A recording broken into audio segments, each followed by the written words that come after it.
I want to show you how to make a doily imprinted heart dish. So I'm going to get started right away.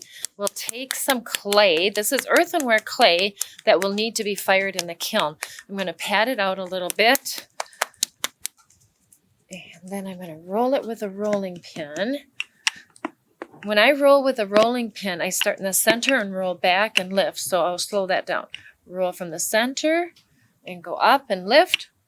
Roll back and lift, flip it over. Center, roll up and lift, roll back and lift, and flip it over. This makes it much more even. If you roll back and forth from end to end, well, what happens is this, and this is no good. Okay, so I'm going to undo that and clean up my rolling pin. It's always messy if you roll it back and forth from end to end vigorously. Best is to roll it from middle to the edge, and flip it over repeatedly. When you get it to be the thickness of maybe your flattened pinky on the tabletop or on your canvas covered board, then you know it's a good thickness for being a dish. I have this little cardboard cutout here in the shape of a heart. So I'm going to trace around the edge, kind of tracing quite freely because it's a heart. It's going to be a heart, even a loose heart. Okay, so now I've got this nice heart cut out, but I've got all these sharp, jagged edges. So we have to pat those rounded. We don't want any sharp edges when you're making a ceramic dish because sharp edges tend to chip much more easily than rounded edges. So by rounding them with your fingertip,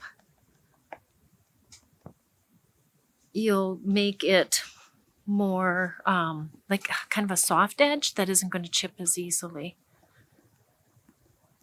All the way around, all the way around.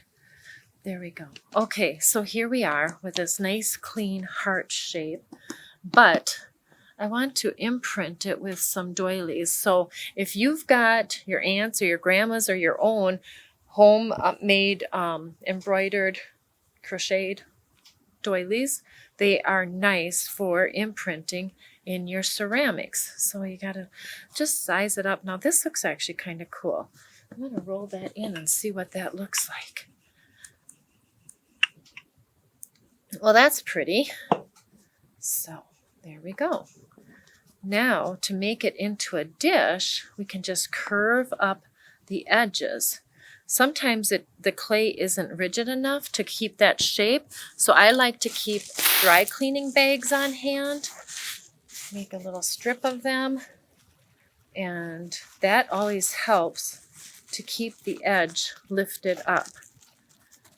And if it's lifted up while it's drying, then it's going to stay in that position once it's fired.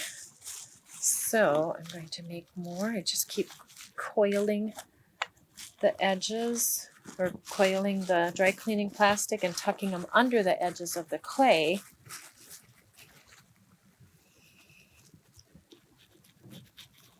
There. That's going to be a very sweet candy dish for your little treats. It'd make a nice soap dish too.